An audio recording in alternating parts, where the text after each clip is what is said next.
Hello, welcome to online class. मैं अशोक तिवारी महाराजगंज से।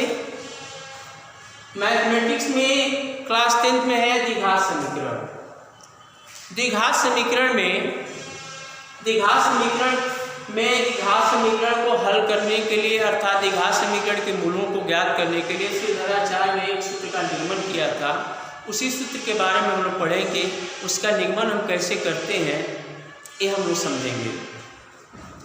मान लेते हैं कि माना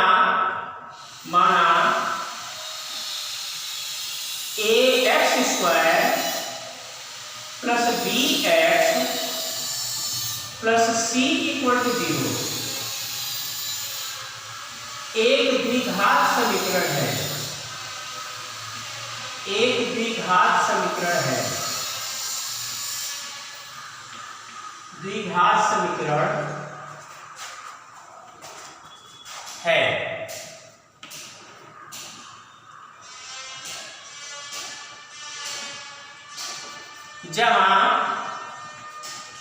जहां a, b और c वास्तविक संख्याएं हैं।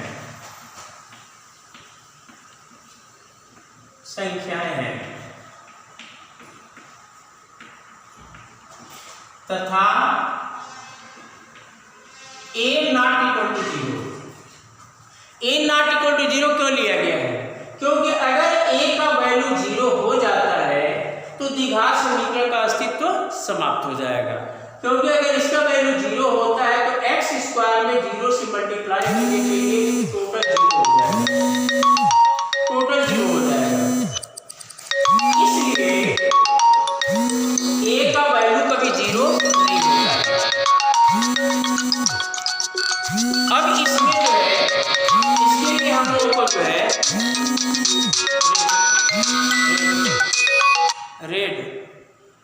इसके लिए जो है हम लोग अब सूत्र का निगमन करेंगे। तो यहाँ पर हम द्विघात समीकरण को ले लेते हैं। यहाँ हम द्विघात समीकरण को ले लेते हैं ax² plus bx plus c equal to 0। bx plus c equal to 0। इसमें सबसे पहले हम क्या करेंगे, c को दाहिने पक्ष में पक्षांतर कर देंगे। तो c को हम दाहिने पक्ष में पक्षांतर करेंगे तो बाएं पक्ष में बच जाएगा ax² plus bx equal to c को इधर लाएंगे तो हो जाएगा माइनस c। चूंकि x² का गुणांक a है तो a को यहां से समाप्त करना है। इसलिए जो है a से इस समीकरण के दोनों पक्षों में भाग कर देंगे। तो यहां पर लिख लेंगे दोनों पक्षों में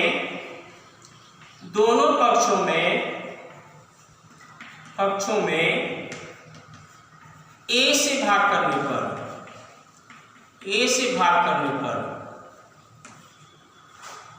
पर तो जब हम भाग करेंगे तो ये प्राप्त हो जाएगा x² plus b upon a into x equal to minus c upon a।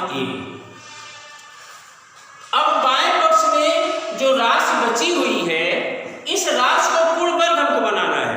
तो पूर्ण वर्ग बनाना है तो इसमें प्रथम पद वर्ग पद है, लेकिन यह वर्ग पद नहीं है। अर्थात यह राशि a² प्लस 2ab के रूप में है। तो हमको a² प्लस 2ab के रूप में है तो इसको हमको a² plus 2ab plus b² के रूप में चेंज करना है। तो उसके लिए हमको ये सोचना है कि हम इसमें कितना जोड़ दें ताकि यह जो है a² plus 2ab plus b² के रूप में बदल जाए। तो उसके लिए जो है क्या करते हैं, यहाँ अपने तरफ से लिख लेंगे 2 और x² का वर्गमूल ले लेंगे x और इन दोनों का मल्टीप्लाई कर देंगे 2x। अब इसे 2x से जो दूसरा पद है इस पद में हम भाग कर देंगे। तो दूसरा पद है bx अपान a, इसमें हम भाग कर देंगे 2x से, 2x अपान 1 या bx upon a into 1 upon 2x। x से x कैंसिल हो जाएगा, ये प्राप्त हो जाएगा b अपान 2a। अब इसका वर्ग कर देंगे तो b/2a का हम वर्ग करेंगे तो ये प्राप्त हो जाएगा b²/4a²। तो अगर हम इसमें b²/4a² को जोड़ दें तो ये पूर्ण वर्ग बन जाएगा। तो बैलेंस बनाने के लिए b²/4a² को दोनों साइड में जोड़ना पड़ेगा। तो यहाँ पर लिख लेंगे दोनों पक्षों में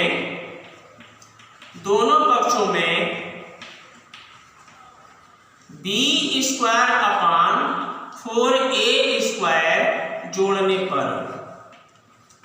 जोड़ने पर तो ये प्राप्त हो जाएगा x² plus b/a x plus b²/4a² equal to minus c/a plus b²/4a²। अब इसको आगे हम हल करते हैं तो ये प्राप्त हो जाएगा। अब इसको अब ये प्राप्त हो गया a² plus 2ab plus b²। इसको संक्षिप्त रूप में लिखेंगे तो संक्षिप्त रूप इसका होता है a प्लस b का होल स्क्वायर। तो इसको a प्लस b का होल स्क्वायर रूप में लिखेंगे तो x² का वर्गमूल x, मध्य पद का चिन्ह ले लेंगे प्लस और इसका वर्गमूल ले लेंगे b/2a, इस पूरे का होल स्क्वायर। और दाएं पक्ष को हल कर लेते हैं। यहाँ दाहिने पक्ष में दोनों पदों का लॉसर लेना पड़ेगा हमको, यानी दोनों पदों के हरों का लॉसर लेना पड़ेगा। तो दोनों पदों के हरों का लॉसर हो जाएगा यहाँ पर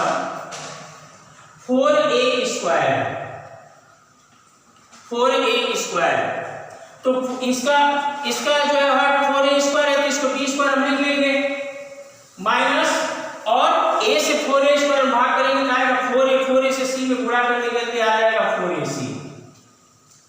अब इसके बाद से वर्गमूल ले लेते हैं दाएं पक्ष का तो x प्लस b/2a का होल स्क्वायर इक्वल टू इसका हम वर्गमूल लेंगे तो इसका वर्गमूल हो जाएगा plus minus under root b² minus 4ac upon 4a²। ये इसका वर्गमूल हो जाएगा। अब पावर से पावर कैंसिल कर देंगे तो ये प्राप्त हो जाएगा x प्लस b/2a और इधर प्राप्त हो जाएगा plus minus under root b² minus 4ac upon 4a²। अब b/2a को उधर पक्षांतर कर देते हैं तो b/2a को उधर पक्षांतर कर देंगे तो x इक्वल टू इसको उधर लाएंगे तो माइनस हो जाएगा तो minus b/2a plus minus under root b² minus 4ac upon 4a²। चूंकि जो अंश है इसका वर्गमूल नहीं निकल सकता है लेकिन 4a² का वर्गमूल निकल सकता है तो इसका वर्गमूल हम ले लेंगे तो ये प्राप्त हो जाएगा या x equal to minus b/2a plus minus under root b² minus 4ac upon 2a। हर दोनों के बराबर है तो दोनों के हर जब बराबर है तो अंश में अंश को जोड़ या घटा लेंगे तो हो जाएगा x equal to minus b plus minus under root b² minus 4ac upon 2a। इस तरह से किसी भी द्विघात समीकरण को हल करने के लिए यह एक सूत्र प्राप्त होता है। इस सूत्र की सहायता से हम द्विघात समीकरण के दोनों मूलों को ज्ञात कर सकते हैं। अगर ये वीडियो आप लोगों को पसंद आए तो इसे लाइक और सब्सक्राइब कीजिएगा। आप लोगों को नेक्स्ट वीडियो में मिलेगा, तब तक के लिए थैंक यू।